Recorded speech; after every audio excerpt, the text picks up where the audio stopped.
Chilling tales for dark nights.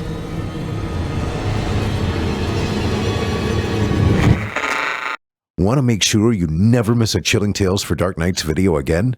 Be sure to subscribe and hit that bell to turn on notifications. It's time to turn off the lights and turn on the dark. Chilling tales for dark nights.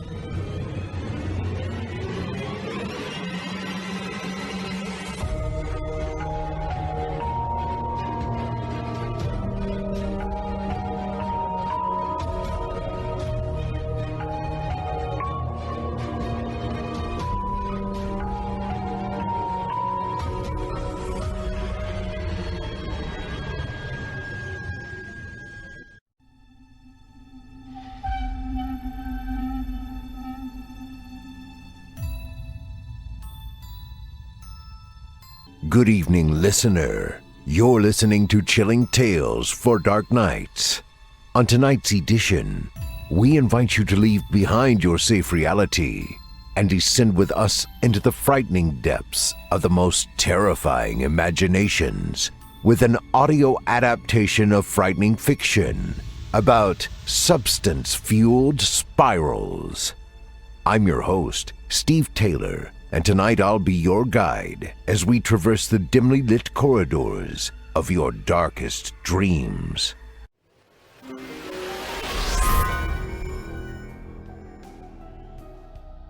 This episode of Chilling Tales for Dark Nights is brought to you by BetterHelp. It's all too easy these days to get caught up in the needs of others. Everyone wants something from you every minute of the day. Before you know it, the day is over and you haven't had a minute to yourself. It's enough to leave anyone feeling stretched thin and burned out. Don't you wish you could find a little balance? BetterHelp Online Therapy is here to help. Therapy can give you the tools to find balance in your life so you can continue supporting the people who need you, but without leaving yourself behind. Find more balance with BetterHelp. Visit BetterHelp.com/chilling today to get 10% off your first month. That's BetterHelp, HELP.com/chilling.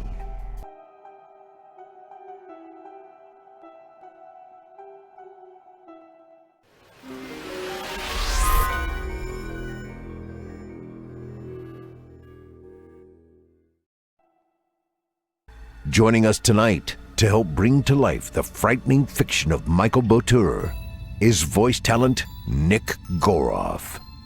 Now, get your ticket ready, take your seat in our theater of the minds, and brace yourself. It's time to turn off the lights and turn on the dark.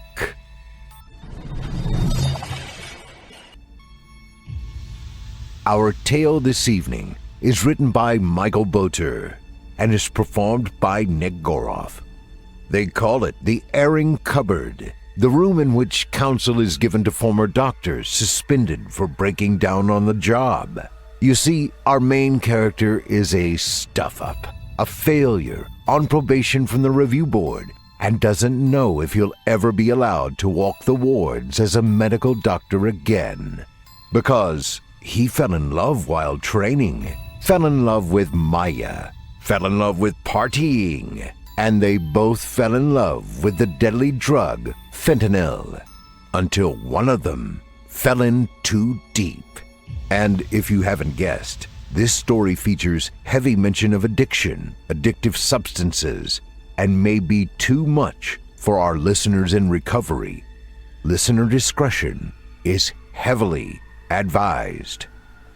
Now, without further ado, I present to you Kiss You While You Sleep.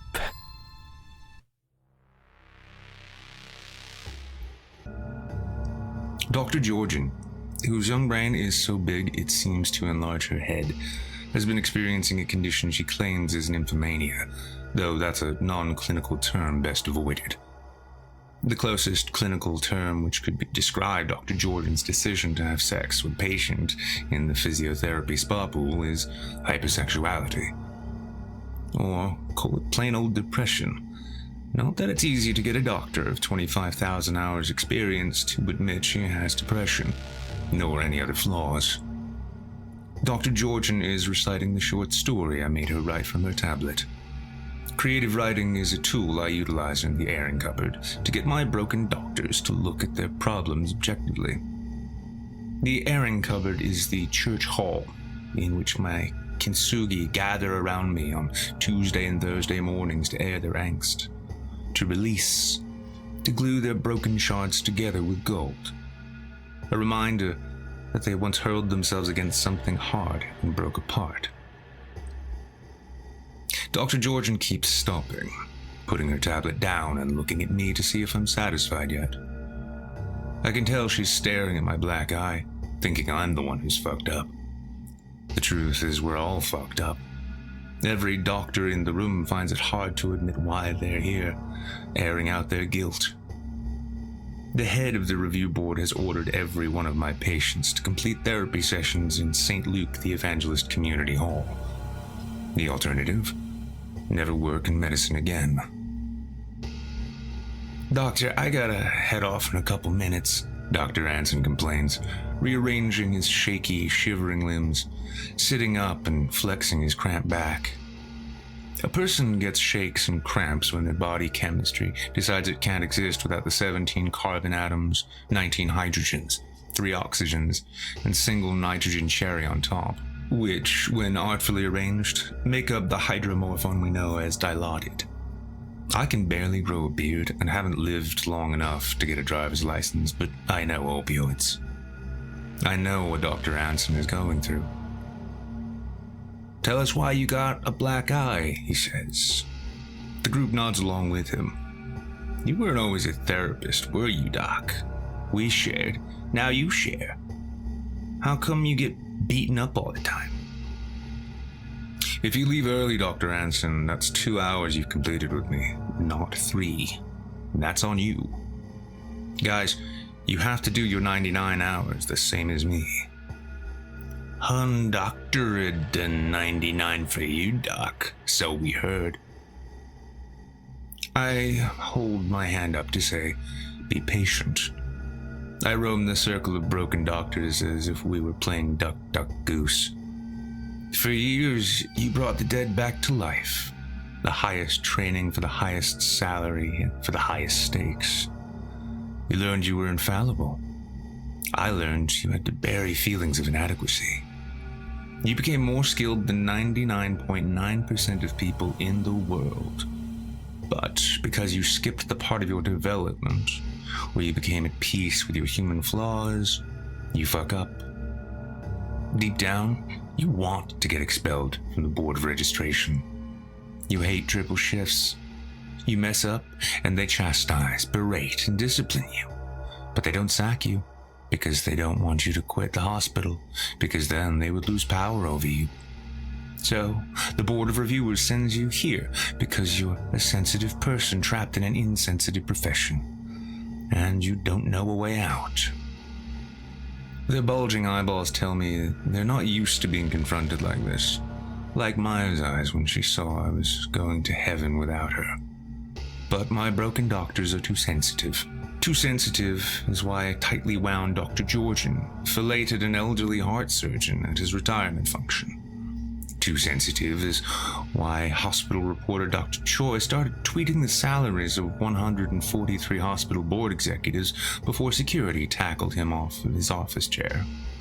Too sensitive is why Dr. Chiamanda sewed her cell phone inside a patient because she was sleepwalking during the day, because she had been up all night on a treadmill, because the staff marathon team convinced her that a single ounce of body fat was unacceptable. Dr. Anderson hoarded breast augmentation photos. Dr. Mona burgled an ambulance. And Dr. Patchouli tasted the blood of an 8-year-old boy because it was Runa, rarest in the world, sacred, precious. Dr. Cruz hoards stainless steel tools. Dr. Rude steals Salisbury steaks from patients' meals.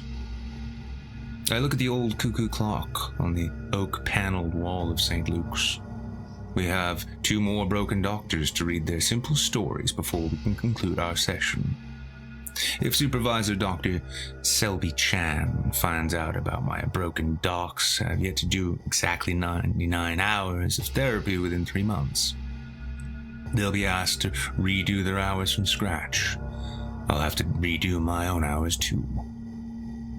As they plead with their eyes to find out whether the session is really over, whether they have advanced another 3% towards returning to the wards, I come close to blurting to them how I broke and became Kintsugi. I know they gossip about me. Final thought of the day, I say, changing the subject.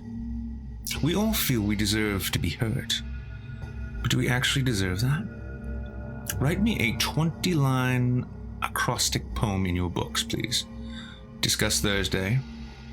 Be good to yourself this week. You can go. I shelter in a corner of the room. Dr. Chan has left a voicemail in the courteous, cold voice he uses to tell high achievers they are unsatisfactory to him. He says the review board is ready to see me, to see if me and the Dockside Council can be glued together with gold. My broken docs. People with student loans close to $200,000, most of them. They're offering to clean my house and wax my car so long as I can get them Category 1 restricted permission to conduct medical duties on hospital grounds. Well, 50% of them, that is. Dr. Chan is looking to accept the immediate return of 50% of broken doctors to practicing, so long as the savings they bring to the board outweigh the cost of lawsuits. The board will read out their list of cracked clinicians they want back in service. I'll counter with the doctors I think are ready to return. And as he strokes his gray wizard beard at the head of the table, I'll tell Dr. Chan and Dr. Claire Georgian's clinical depression is attributable to a hormonal malfunction from a damaged pituitary gland, which at first hemorrhaged estrogen and cortisol. Then I'll book Dr. Georgian an urgent brain scan. When I finish checking my voicemails and fantasizing about the fight ahead, my broken docs are still in their chairs, their arms folded. That busted eye, it's turning green, Dr. Abdil smirks. The hematoma occurred 72 hours ago. There's 10 minutes on the clock, Doc, and you're limping too. How come you're so hurt? You have to tell us. I walk on thick, resistant legs to the end of the warehouse, walled with wooden bins full of fruit. We're so deep in the warehouse that seeing what's going on from the street is impossible. I fist bump a guy from South Sudan with black skin that seems to glow blue. I've heard he grew up in fighting rings, breaking other kids' faces when he was 5. After he got his refugee stuff approved, he was actually a medical student here, but couldn't get his student visa extended. So now he's fighting to make his living. He's tossed away his passport. He doesn't even resemble his photograph anymore, because the bones of his face have been dented like an eggshell. Maya first brought me here to school. She got a thrill out of this place. Maya always wanted to be smashed to pieces. She felt guilty for being statuesque with blonde hair, sparkling blue eyes, a ballet dancer's body, terrific parents, and a hard-to-achieve degree that put her on top of a lonely mountain of expectation. I'm told there's a space for me in the cage in 30 minutes, that I can warm up, watch fights, whoop, roar, and throw fruit at the cage. The 3 skirmishes I watch are over in 4 minutes. That's how hard people hit each other here. 2 deadlocked women, skinny, with strange wobbling breasts, claw at each other. One has been practicing Muay Thai, evidently, and cripples the other with a knee to the jaw before putting an arm bar on her opponent till she stops twitching. The referee looks out from the cage, lasering through the audience until his eyes meet mine, but I shake my head momentarily. I can't help her. I'm not allowed to be a doctor here. 2 gang members, one a man-barrel with a stomach that wobbles like an ocean, the other almost 7 feet tall and reeking of cigarettes so bad I can smell him from outside the cage, grapple till they collapse, sleepy and slippery. The tall one vomits blood. A janitor limps in with a mop and bucket. Then Epic and Mega, the big, bald twins who run the show, find me in the audience. Epic taps my shoulder with a finger as hard as wood. "Just checking in on you, pal. I'm going up tonight, definitely. You positive you want to do this again? Are you a little vulnerable?" I was comfy for too long. I need the hurt. The man who shuffles into the ring from the opposite side of the cage is an obese ball man with pale patches across his tits. Those are blooms of a fungus known as pityriasis versicolor. I want to tell him. His body's constant sweatiness provides fertile ground for that stuff to bloom on the epidermis. I want to put him on Fungisil. I want to get my prescription pad back. You'll have to keep your body as doctory as possible while applying it twice a day over 28 days, my friend. Dab it on like so. Best after you're freshly showered. And I'd like to recommend a dietitian tube. An asteroid slams into my brain. Everything is moving in slow motion. His fist has gone around the side of my daydreaming head and smashed my ear. He crosses the ring and slaps his wobbling arms around me. I'm Dr. Unk, exhausted and nauseous. I want to cry and collapse. Tinnitus I'll never hear again. I glimpse Sudan in the crowd with his little finger on his lips whistling. Throw in everything he's saying. Wriggle, squeal, scratch, bite. Come out of this, Doc. I don't have kids or a cat to go home to. My parents are dead. All I've got is my airing cupboard and my clients. So I growl back into the fight, headbutt the fat man, and both our noses explode because I have to be punished. After all, when you put someone in an anesthetic coma, they lie on edge between here and gone. I took Maya to the edge because she told me she wanted to see the view. Right up on the edge, all the way, millimeters away, then right on the razor blade. And then she was gone. And for that, I deserve to be hurt. 5th year. After 4 years of lectures, exams, and parties, and trying to hold on to being like all the other 22-year-olds, my class and I split up across the country to do our residencies in real hospitals. The 5th year, shit got real. No more sneaking away from our tutors to go and smoke. No more acting like we didn't have to look after ourselves. I got assigned to Middlemore. The place was a factory. 1,000 beds, 30 theaters, 3 sites, 5,000 staff. 500,000 patients a year. Then there was me, the bee in the hive, regretting I didn't get out earlier. I and some other kids moved into this crumbling old red brick dormitory in Otahu with fancy arches and stained glass. We were close to a Samoan butchery, a Rarotongan bottle shop, and an Afghani bakery. We helped out on the wards. We sat in on consultations. Old ladies stopped us on the street for praise, as if we were real legitimate docs. Old gambling addicts bought us beers and praised us docs. My people and I limped into the tavern every morning at 10 for karaoke and to suck shots from 100-milliliter syringes. My first week in med dorm, I discovered my popularity wasn't just a high school phenomenon. I'd smashed every exam at school, and I played center in the A-team for the inter-school soccer, and still found time to get merit or excellence on all my exams and keep friends and learn about sex with a group of safe, clean kids. When people found out anesthesia was my major, they knew I was lining myself up for an extreme climb with some of the highest standards, keeping people on the live side of death. Challenging, sure, but I'd never settled for anything less. We tried to get through a week at a time. We had a party to balance every exhausting assessment. In the halls, we had to prove ourselves by doing an IV stand, while the boys on scholarships from Tehran and Tokelau whooped it up, everyone wearing scrubs and disposable smocks. The girls went as hard on their IV stands as we did. The IV stand was like a keg stand, except there was an intravenous delivery with 3-liter bags of $10 wine hanging off of it.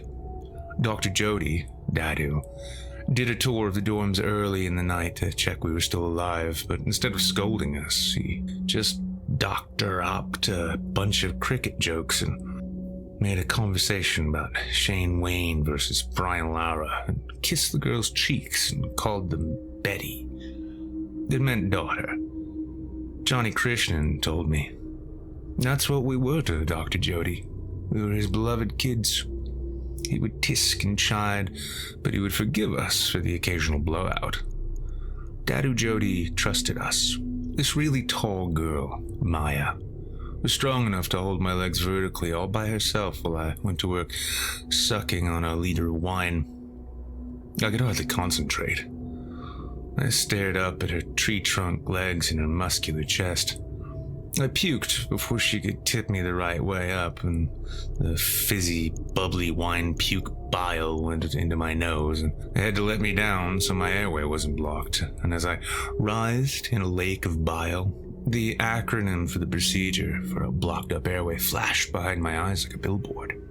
Puked-up chunks of pineapple pizza stuck to my dick, hanging out from my meager gown. Maya stood over me, guzzling Jägermeister and laughing at my corpse. But the boys' slaps, pats, and noogies told me I was in. I'd passed the piss-up test. They hauled me up and applauded. I crowd-surfed.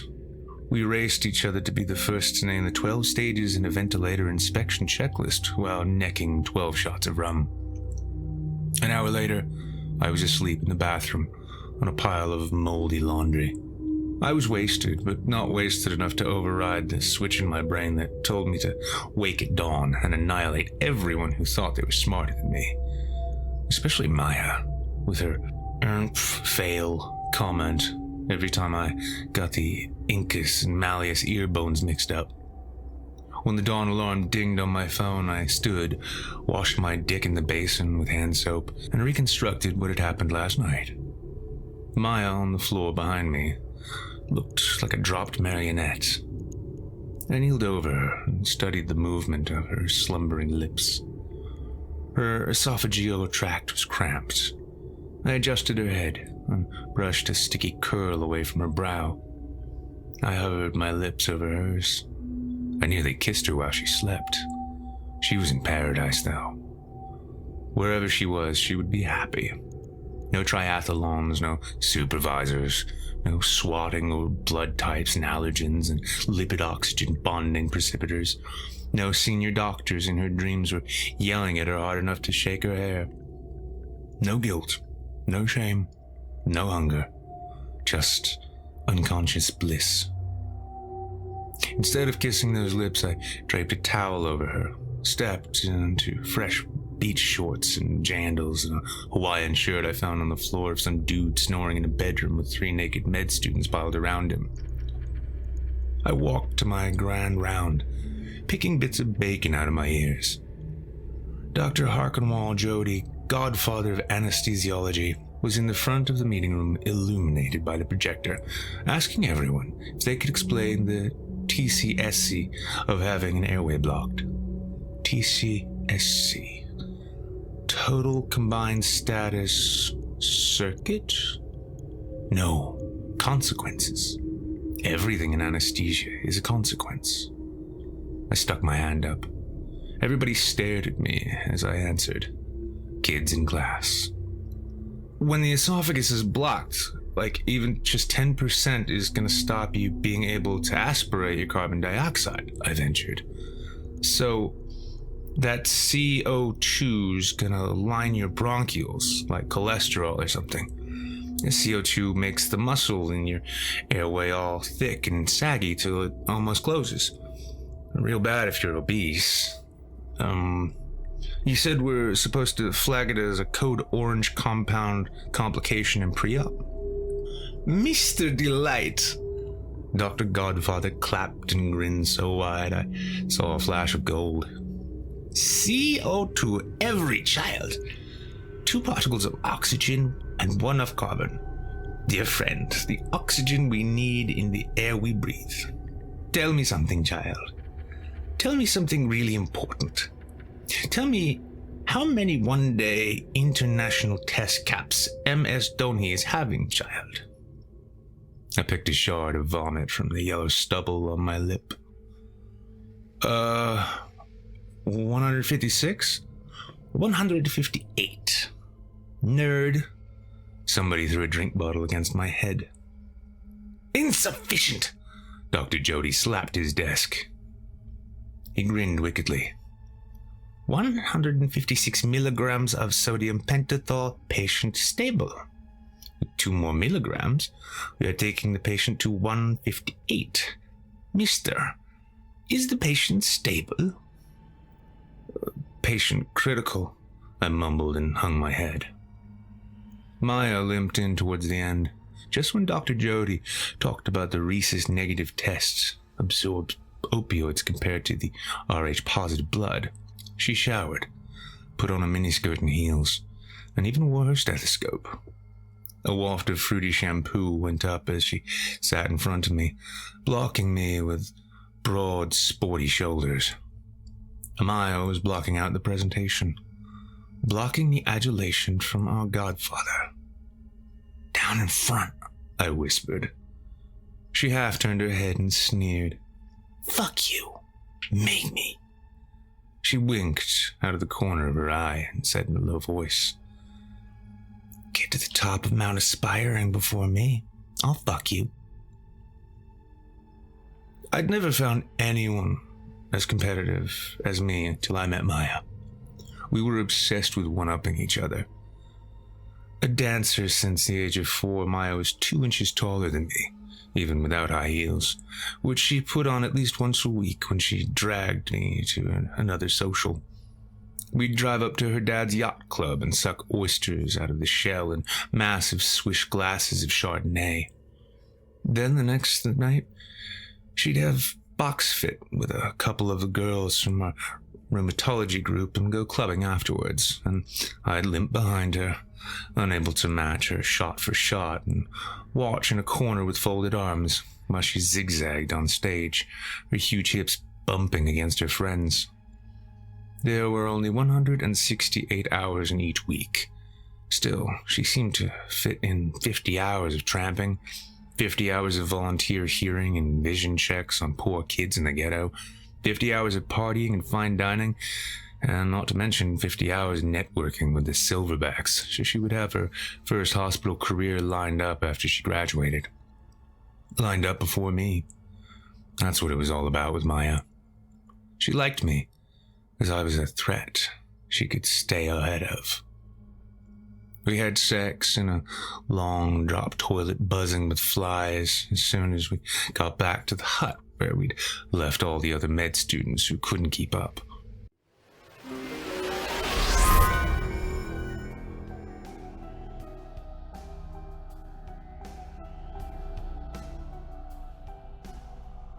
This episode of Chilling Tales for Dark Nights is brought to you by BetterHelp.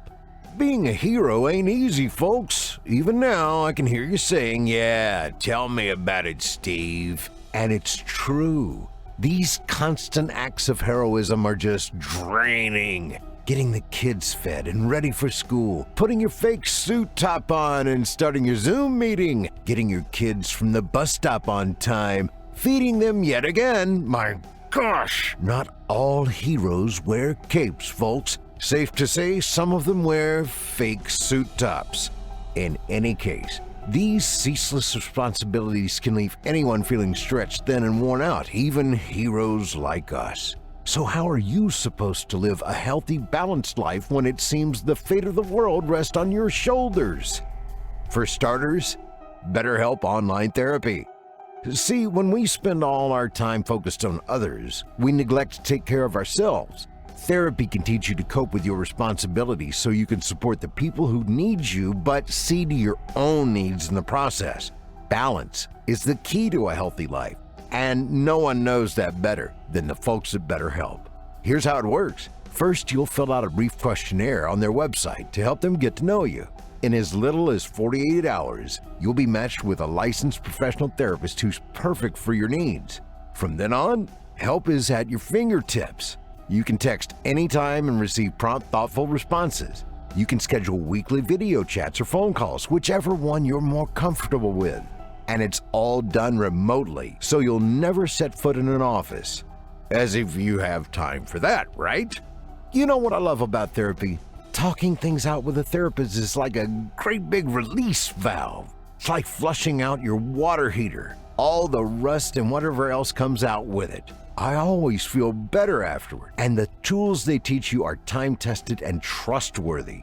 Whatever you struggle with, stress, anxiety, depression, or any number of unique difficulties, therapy is the best way for you to cope with them. And with BetterHelp, the help you need is affordable. Since it's all done online, it's cheaper and easier for everyone involved. There's a good reason why over 2.5 million people have used BetterHelp, folks, because modern-day heroes know enough to get the help they need. Take it from me, my bona fides cannot be denied. Ask the kids.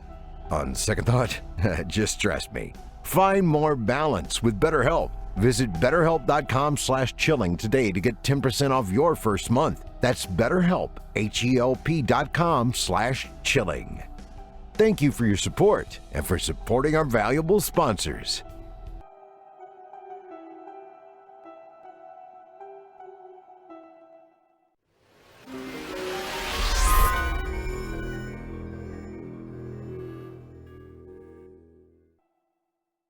The first time we kissed was with blue, numb lips on the summit of Mount Aspiring, shivering, trying to find each other over the screeching wind that sucked the flapping jackets off our skin. Every other time we made love after that, there were three of us present. Maya, me, plus an enhancer, some tingly lubricant or a bottle of schnapps or a pill or a canister of nitrous oxide she'd smuggled in her pussy. In our 10th lovemaking session, Maya pulled out a bag of weed and a pipe. We knew we could both hold out for longer when we were stoned. That was part of the race. The time after that, Maya slipped a bright, shiny 80 milligram circle of OxyContin between my lips, and I couldn't stop falling through the clouds. She used her strong arms to hold me inside her, while turbulence tried to flap my body away. I was skydiving towards the landscape of her body, and my ears hummed, and when I slammed into the mattress, I came so hard it felt like my heart was being sucked down into my stomach and shot right through her. I panted for 10 minutes afterwards. By 12 minutes, I got Maya to use her heart check monitor to confirm my BPM was coming down. The oxy made us move slowly and forget everything as soon as it happened. Maya found her heart check amongst drawers and drawers full of stuff she'd swiped from the wards. Stuff she didn't even need, like speculums, scalpels, and marrow scrapers. "Babe," I gasped, clutching the white sheet against my heaving chest. "Oh my god, that's gotta be the best shit on the planet." That's a fail. Carfentanil is the best shit on the planet. She slowed her breathing so she wouldn't seem as exasperated as me. "You have got to get some." "I wish. 10 mils will get you high. 50 milligrams will kill you. Only Dr. Jody can get you a script." Before I knew it, she'd pushed a pill inside me again. A different one this time. A little gray square, like a Lego piece. Maya put her hands on her ankles and wrapped them around my ears. Her vulva looked like a ripening orchard. Her thighs were huge pale petals. Clitoral hood, clitoris, labia minora, urethral opening, vaginal opening, perineum. That one was dilaudid, by the way. It'll get you toasted, she sang, laughing, knocking a bottle of champagne off the side table. She grabbed a hunk of my hair and mashed my face into her orchid. Hurry up already. I'm way ahead of you. I was a ton of bad things. Drunk on exhaustion, addicted to coffee and cycling after punishing myself for staying up till 2 a.m. memorizing chemical compounds and their antidotes. But I had to let everyone know I wasn't a narc. Well, I was and I wasn't. I was on top of everything. I could dob Maya into Dr. Selby Chan's board of review in a heartbeat, or party just as hard as Maya. Either way, I showed the world only what I wanted them to see. I would drink 6 jugs at a grassroots rural medical club garden party and still wobble home on my bike alive. I would hold my liquor deep inside me, metabolize it, beat the intoxicant, piss it out, glug another triple shot espresso, and bike another 20 miles. I passed the breath tests. I put blankets on trainee interns sleeping shirtless and shivering on the clubhouse balcony. I watched over them while they slept, making other people comfortable, tucking them in. It was all part of being superior. Nothing was better than outlasting Maya, especially when she'd had a screaming match over the phone when her mother wouldn't release any more money from Maya's trust fund, and Maya would try to drink herself into a coma to stick it to her mum. With no idea what to do outside the wards, bored in our apartment, we would race to see who could pour a bottle of tequila into 25 shot glasses and down it all. If you spilled a drop, you had to lick it up. I loved it when Maya staggered around on her hands and knees and then collapsed. I would get a cloth and wipe her face, and then use a glass bottle to keep the 7 cervical vertebrae of her neck straight and whisper in her ear, "Beat ya." She would try to kill herself, and I would one-up her by keeping her alive. Then I would kiss her while she slept. 6th year. From the moment I locked my bike until I left the hospital, my days were about waiting for disaster to strike, and then feeling a sting of excitement or disappointment as another day went disaster-free. I was amazing at my job, and a career would be waiting for me as soon as I graduated. With their pathetic 3-year degrees, the little squeaky anesthetic technicians always joked about us sleep doctors being like air traffic controllers. Depress the plunger of the syringe, the plane takes off. Watch the monitor for hours, putting your nose to the lips of the patient. Plane lands. Time to wake up, sleepyhead. Applause, occasionally, if Dr. Jody read out the printout and saw our patients had avoided tachycardia. Like the other gazes we get rid of when we exhale, almost all the anesthetic passing through a person's blood separates the good compounds from the lungs and aspirates through a patient's cool lips. The best part of the job is a free snifter of something special, and on the job, too. If I leaned in close to a patient's nose, I could toke on a sneaky snifter of relaxation when the surgeons weren't looking. Just between the patient and me, our little secret. If Dr. Jody wasn't trailing behind me demanding reports on cricket or cardio, I would lock myself in the dispensary so I could sign out drugs without being interrupted. Patients' half-used drug bottles on my trolley supposedly headed for the incinerator, personal bottles up my ass. Maya and I would bump into each other in the corridors and walk funny, wide and uncomfortable, like John Wayne. Howdy, partner. We'd wink at each other, smile, and kiss as if we had enough gear to give us a good day off.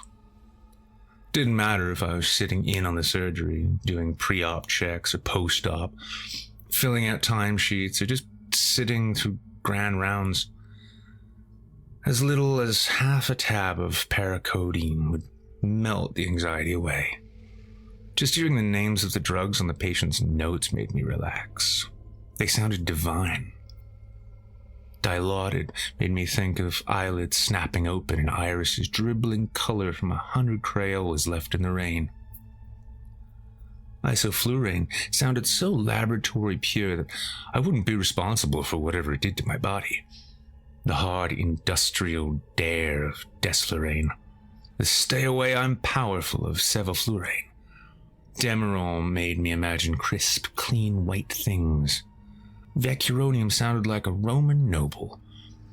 Respiridol, a breath of fresh air. Fentanyl sounded like a fountain of bliss. Maya and me were only in the apartment at the same time a couple days a week, but she would always leave my meds taped to the bathroom mirror if she scored first. I thought about fucking other girls, but there wasn't anyone who spiced up sex like Maya. Besides, any other girl in the world would judge me for the way I chose to relax. If Maya and I caught up for a box of noodles before the movies, we would run codes as we cycled to the cinema. What's code purple, hotshot? Failure to respond. Aspirate. What's code square then? Allergic reaction to augmentin. Code black. Suffocating. Who was the first batsman to score a double century in ODI? Sachin Tendulkar, bitch. You sound just like Dadu. Lol. It was a rainy Saturday, and everybody on the planet was watching the World Cup when Dr. Jody presented me with a lab coat with my name embroidered on the breast pocket. I slumped against him like we were embracing, lay my head on his shoulder and thanked him. I had so much morphine in my blood that I couldn't open my eyes wide enough to make eye contact. You sleepy, BT? Sorry, Dr. Jody. Just trying to keep up with you. He patted my shoulder. You need to rest for the first 11 this Saturday, no? We take Canterbury District Health Board. We killed him. We hugged and laughed. Be good to yourself, my boy. Unwind. Last night, Maya had put a red light bulb in the bedside lamp, shot me up with 20 milligrams of propofol, and pulled me into some red, sweaty swamp I didn't come out of for days. I am unwinding, Doc. I promise. I ran the shower and used my 10 private minutes to push a tiny 16-gauge needle between my hallux toe and index toe, singing distal, proximal, we won't forget 'em all. My medicine cooled my boiling bones, and my body thanked me straight away. It told me I had needed this all my life. I'd never even had alcoholism in my family tree. Still, as I watched the shower water bead on my skin, and I drank it and gargled it and tried to snatch steam fairies from the air, giggling like kindergarten, there was a voice crawling around in the back of my skull whispering, "This has always been in you." Dilaudid is more powerful than any gas, and propofol is more powerful still, but only fentanyl will get you into heaven. The shower steam danced with the helices of my DNA and popped, fizzed, slithered into my toes, wriggled into my balls, and pushed on my prostate gland. I fell backward into the bath and delighted in the pink food coloring swirling into the water, pooling in my belly button. I staggered back into the sober world when I heard the crack of a whip, and I sat upright. The strobe light switched off, and the 200 frames per second I'd been watching slowed, and I decided the folded-armed woman in front of me wearing a scowl and trembling lips was Maya. She was mad and upset because I cracked my skull and lain in the bathtub till the hot water ran freezing and I'd turned purple. But what really pissed her off was I'd done drugs without her. And she had a shift beginning in 10 minutes, and she was going to have to go to work cold, fucking sober. Flames were shooting out of my cheekbones where she'd slapped me, but I was somehow dry, as if she'd slapped the shower off of me. I was in a white ward, a hospital. God damn it. And there was a cotton bandage around my skull. Maya, immaculate in a $600 dress her mum had paid for, leaned close to my ear. Tight, tucked-in sheets meant I couldn't move my arms. Her lips brushed my ear as she pretended to kiss me. It would be the first kiss in weeks. We never made love anymore. Just injected each other's spines and writhed in our damp bed, masturbating, and slept for days. She squeezed my scalp. I'm gonna pay you back for this, you little prick. Dr. Jody entered, glowering, shaking his grumpy musk all over. Maya kissed and squeezed him extra hard. Fucking try hard. What's the process for discarding vials of fentanyl once drawn, eh? Speak, boy. You are naming for me 12 risk factors when administering epidurals to an epileptic. Who is the vice captain of the Bangladeshi, Who was thrown more overs, Yasir Shah or Kuldeep Yadav? He shifted his gaze to Maya. You, miss, you are taking care of mister? Oh, we've spoken, she hissed through her fangs. Next time he does something this stupid, he knows he could die. 7th year. Patient Priyanka M. had trouble relaxing the lower half of her body to let her baby out. I elbowed the nurses aside and rubbed topical anesthetic in a delicate rainbow pattern across her back, whispering susurrations. As I bent toward the floor to pull the wide-gauge needle from my kit, I licked the lidocaine cream from my fingers, quietly shivering with ecstasy as the beautiful cocktail of sodium, nitrogen, barium, and boron soaked through the palatoglossus into my lingual nerves, my trigeminal nerve, my hypoglossal nerve, and the glossopharyngeal, from the lingual to the vagus, tickling my throat, warm and cooling all at once. I stood. The sleepy grin I gave the team was drunken, cheeky, slutty. I licked my tingling lips, told the frightened-looking nurses to steady the patient, and directed the gracefully curved tip of the two-horn needle expertly into the patient's lower thoracic nerve. Patient Priyanka gasped and squeezed the sides of her cot. Quickly, I pushed towards her corda inquina and set up the rigging. I'd practiced on Maya.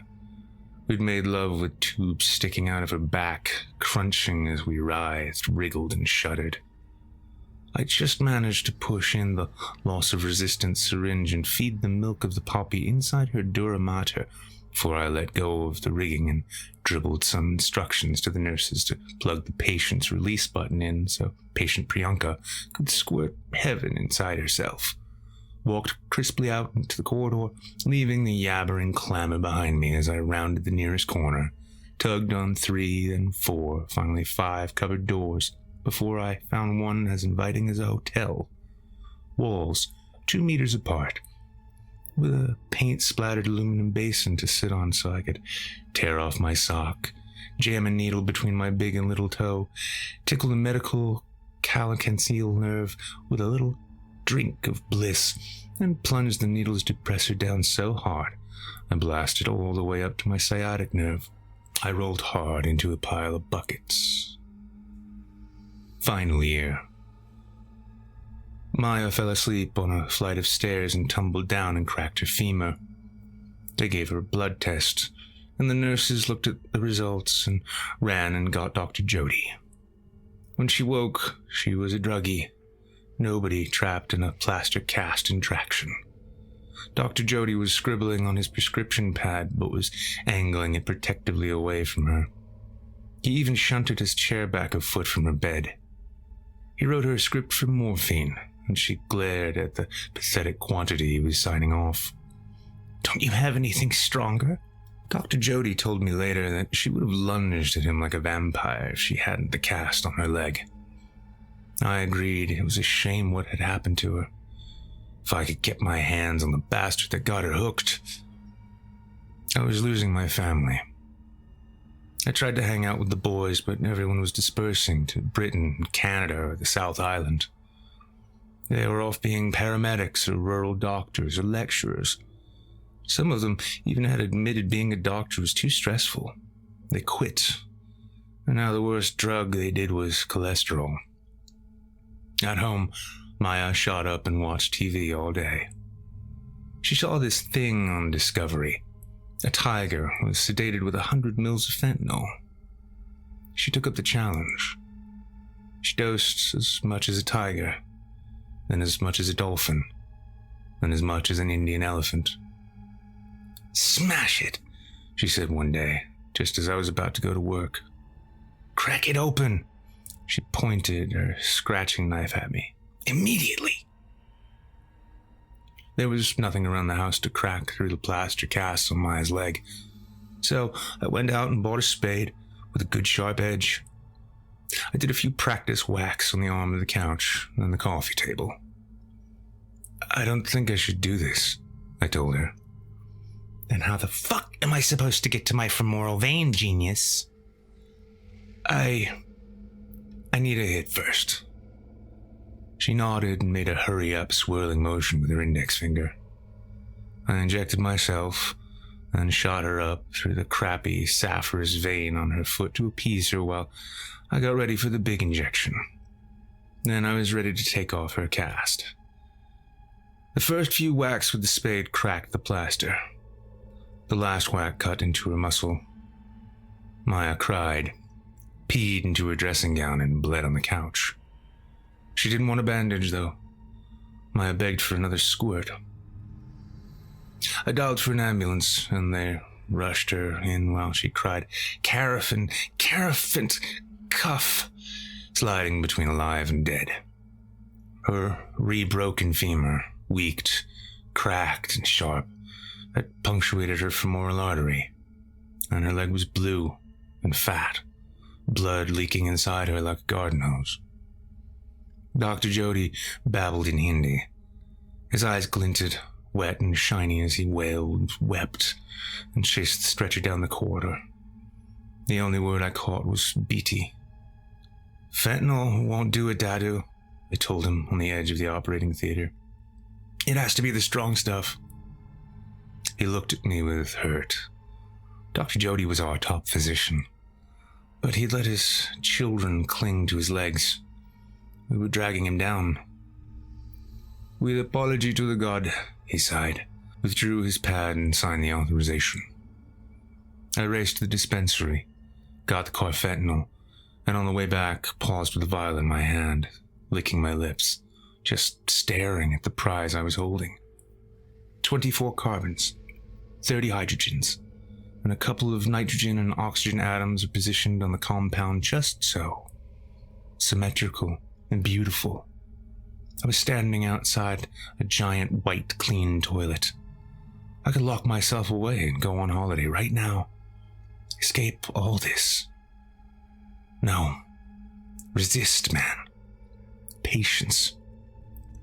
They said there were less than 10 minutes to get Maya's leg opened. Fresh blood put into her, and the severed lower section of the artery rerouted. 8 people were in the room, half of them just healthcare assistants mopping up as Dr. Jody clamped the upper half of the pulsating artery. Maya gasped and tried to sit up. People without time to gown upheld her down while she kicked their nice shirts. "Anesthetic, 10 milligrams only, bastard, fuck! I'm on it.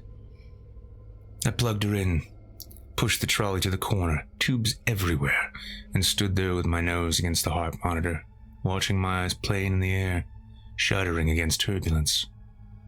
I depressed 10 milligrams of carfentanil into her tubes, and her vitals dropped, lurched, and dropped again. Her face went from purple to white as she lost a full liter of blood, then 1.5 liters. Nobody paid attention to me. Everything was shouting in his shoulders. I bent over her and kissed her lips goodbye. I squeezed the depressor and pushed into her every last drop of the fountain of ecstasy she'd been waiting for. 20 mils, 30. Finally, 50. Clear and pure. Carfentanil slid into her bloodstream as her plane dropped silently out of the sky, and her vitals plunged to nil, while I sucked the loaded breath from her lips, and the nurse began bellowing at me. "What did you do? What did you do?" So, broken docs. That's my story. I'm not allowed back on the ward. Yet. And I have to help you. All of you. I must prove to Dr. Chan that I can watch over my broken doctors while you're awake. And if you trust me, I'll be there while you sleep.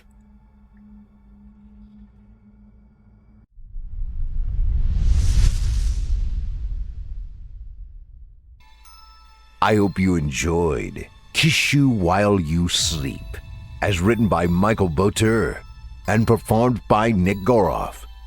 You can find more of Michael Botur's work right here on our very own network. Voice actor and 2016 Evil Idol champion Nick Goroff's talents can be found on our very own Chilling Tales for Dark Nights YouTube channel, as well as on past episodes of the Simply Scary podcast. You can also join Nick on his YouTube channel, Wizard of Cause. On that note, be sure to check out the other shows we offer on our network. We have Scary Stories Told in the Dark with Otis Gyrie, airing Sundays. Fear from the Heartland, featuring horror stories brought to you from the Heartland, airing Wednesdays. Eric Peabody's Horror Hill, a podcast dedicated to some of our deeper and darker tales. We hope you check him out. And Drew Blood's Dark Tales airs Fridays, featuring some southern, down-home horror. Now, our weekly descent into the depths has just about come to a close. But before we go, I'd like to take a moment to thank you for joining us for tonight, and remind you to take a moment to stop by our iTunes page and leave Chilling Tales for Dark Nights a 5-star review and a kind word, and follow us on Facebook, Twitter, and Instagram if you haven't already. And of course, subscribe to us on YouTube, where you can find an archive of our work going back to 2012, and consider signing up as a patron at our website, chillingtalesfordarknights.com, to show your support and get all of our content ad-free. I'm your host of the evening, Steve Taylor, and it's been a pleasure. Tune in again next week when we once again turn off the lights and turn on the dark. Sweet dreams, listener. Sweet dreams.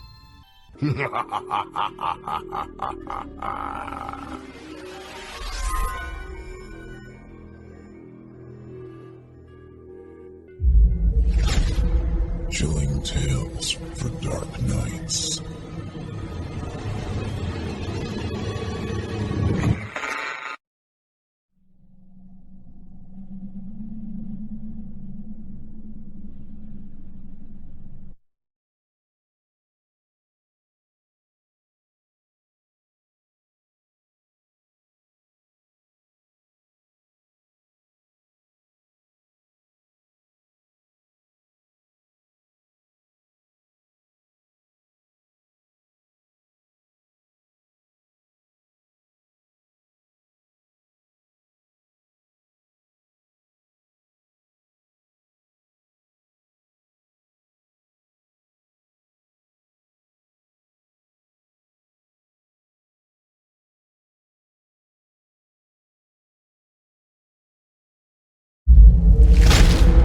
Chilling Tales for Dark Nights.